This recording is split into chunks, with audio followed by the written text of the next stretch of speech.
So I figured I'd do a video.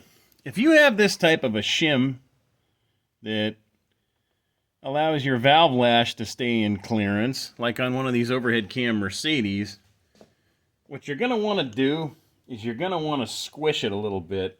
So what you do is you're going to chock this thing in the vise,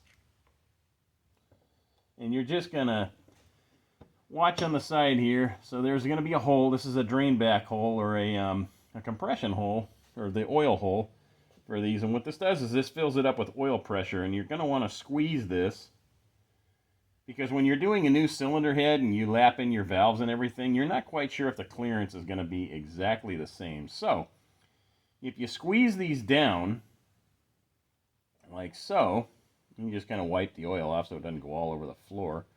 But if you squeeze these down, what that does is that gives it a little bit of room for it to make its adjustment here. That way when it squishes on, the cam pushes it down, it's going to squish this a little bit and not push the valve directly down. But you also want to keep them in alignment. I've marked this. This would be the intake side right here. It says A. I'm not sure what that means. And then you've got E. A might mean aspiration. But when I put them back in, what I do is I use this stuff. This is green grease. This brand happens to be Lucas. I don't get paid to advertise them for anything, but I put a good bit of coating on the top. And what I'll do is I'll run it around the edges. And again, you know, all around the edges. Get a good bit on there. It's not going to hurt.